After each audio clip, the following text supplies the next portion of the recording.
saudara-saudara kasih dalam Tuhan Yesus.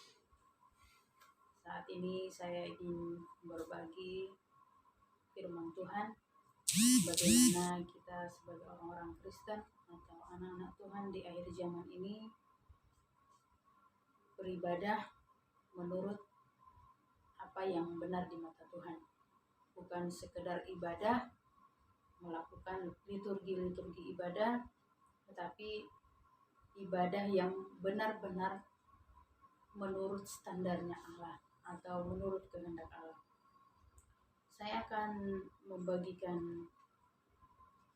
firman Tuhan yang saya ambil dari Matius 15 ayat 7 sampai 9. Demikian firman Tuhan. Hai orang-orang munafik, benarlah nubuat Yesaya tentang kamu. Bangsa ini memuliakan aku dengan bibirnya, padahal hatinya jauh daripadaku. Percuma mereka beribadah kepadaku, sedangkan ajaran yang mereka ajarkan ialah perintah manusia. Saya memiliki satu pertanyaan, kenapa sih Yesus sampai mengecam orang Farisi dan ahli Taurat, mengatakan kalau mereka adalah orang-orang yang munafik. Kalau kita berbicara munafik, munafik ini adalah orang yang menganggap dirinya benar atau orang yang menganggap dirinya baik, tetapi sesungguhnya tidak baik atau tidak benar. Inilah orang-orang munafik. Berarti ada kepalsuan di sini. Kenapa sampai Yesus mengatakan orang-orang munafik? Kenapa sih? Siapa ahli Taurat, siapa Farisi ini? Atau kenapa Yesus sampai mengatakan mereka orang-orang munafik? Kalau kita baca di ayat yang kedua, mengapa murid-muridmu melanggar adat istiadat nenek moyang kita? Mereka tidak membasuh tangan sebelum makan.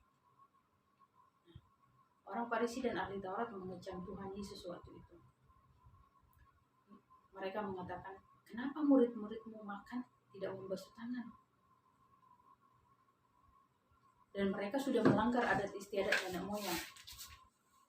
Lalu jawab Yesus di ayat yang ketiga, tetapi jawab Yesus kepada mereka, mengapa kamu pun melanggar perintah Allah demi adat istiadat nenek moyangmu?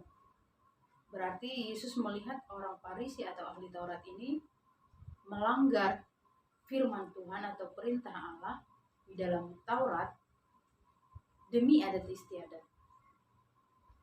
Karena bahasa Yesus dikatakan di sini, kenapa kamu pun melanggar perintah Allah demi adat istiadat nenek moyang. Kalau kita baca selanjutnya di ayat 4, sebab Allah berfirman, hormatilah ayahmu dan ibumu, dan lagi siapa yang mengutuki ayahnya atau ibunya pasti dihukum mati. Tetapi kamu berkata, barang siapa berkata kepada bapaknya atau kepada ibunya, apa yang ada padaku yang dapat digunakan untuk pemeliharaanmu sudah digunakan untuk persembahan kepada Allah. Nah, ini yang dikatakan oleh Tuhan Yesus. Mengapa engkau mengabaikan perintah Allah demi adat istiadat nenek moyangmu? Mungkin di orang Farisi dan ahli Taurat, Yesus melihat kejadian ini karena mereka mempersembahkan korban seolah-olah korban kepada Tuhan, lalu mereka mengabaikan orang tuanya. Padahal perintah Allah jelas dikatakan, hormatilah ayah dan ibumu supaya lanjut umurmu di bumi yang diberikan Tuhan Allah kepadamu. Nah, kejadian ini pun pernah saya temukan, pengalaman pribadi, pernah melihat hamba-hamba Tuhan juga yang dalam tanda kutip hamba-hamba Tuhan yang sudah jam terbangnya itu sudah tinggi dalam pelayanan, baik di gereja maupun di luar. Mungkin setiap hari bisa dikatakan mereka sudah penuh dengan pelayanan, mulai dari hari Senin, Minggu sampai Minggu, mereka sudah penuh dengan pelayanan. Waktu mereka sudah penuh, jadwalnya sudah penuh dengan pelayanan setiap hari. Lalu, dan saya melihat si hamba Tuhan ini mengabaikan orang tua karena terlalu sibuk dengan pelayanan. Orang tua, keluarga, saudara. Jadi mungkin inilah yang dikatakan oleh Tuhan Yesus ini. Hamba Tuhan ini kelihatan baik di dalam pelayanan. Mungkin persembahannya juga besar, korbannya juga besar, tetapi komunikasi dengan orang tua, komunikasi dengan keluarga berkurang. Bahkan keluarga dan saudara-saudara mengeluh dengan keadaan si hamba Tuhan ini yang terlalu sibuk dengan pelayanan, tetapi keluarga diabaikan. Jadi ini pun tidak bagus. Ibadah dan pelayanan dan kesesama itu harus seimbang. Karena Yesus mengajarkan kita juga, kasihilah Tuhan Allahmu dengan segenap hati dan kasihilah sesama manusia. Jadi harus seimbang. Kalau benar-benar kita mengasihi Tuhan, itu akan terlihat buahnya, kita juga pasti bisa mengasihi sesama. Nah, yang paling jelas ayat yang untuk mendukung kenapa sih Yesus mengecam orang-orang Farisi dan ahli-ahli Taurat dan mengatakan mereka orang-orang munafik. Saya akan buka di dalam Kolose 2 ayat 20 sampai 23. Saya akan bacakan. Kolose 2 ayat 20 sampai 23. Apabila kamu telah mati bersama-sama dengan Kristus dan bebas dari roh-roh dunia, mengapakah kamu menaklukkan dirimu pada rupa-rupa peraturan, seolah-olah kamu masih hidup di dalam dunia ini, di dalam dunia. Jangan jamah ini, jangan kecap itu, jangan sentuh ini. Semuanya itu hanya mengenai barang yang binasa oleh pemakaian dan hanya menurut perintah-perintah dan ajaran-ajaran manusia. Ayat terakhir, peraturan-peraturan ini walaupun nampaknya penuh hikmat dengan ibadah buatan sendiri, seperti merendahkan diri, menyiksa diri, tidak ada gunanya selain untuk memuaskan hidup duniawi. Jadi orang-orang Farisi dan ahli Taurat ini melakukan ibadah itu secara lahiriah. Liturgi ibadahnya hanya dengan secara lahiriah. Ya, membasuh tangan itu secara lahiriah.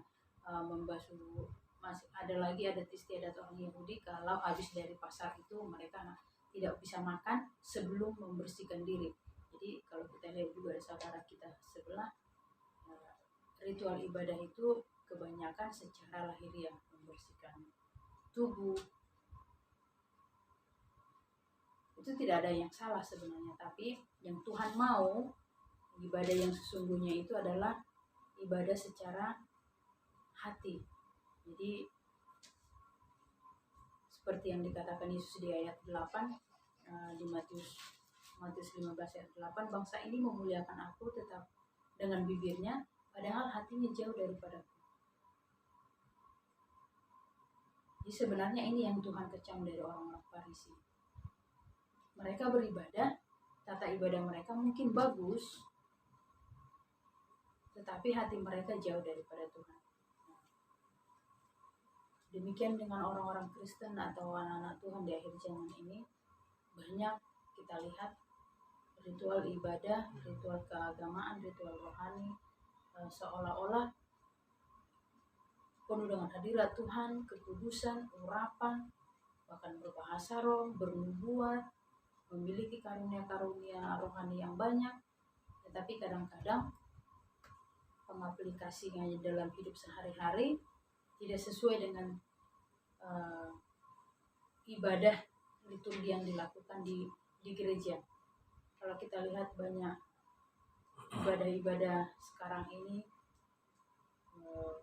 mungkin kalau kita bisa melihat ya dalam KKR, ibadah-ibadah biasa aja, seolah-olah itu bisa kita merasakan surga yang sesungguhnya itu seperti di ibadah-ibadah dalam gereja sekarang.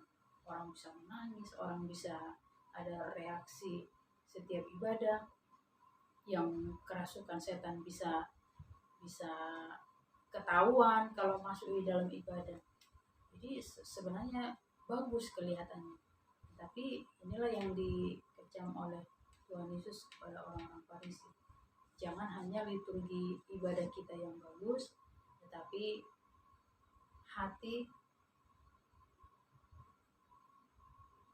kita yang ibadah yang sesungguhnya itu adalah berbicara hati.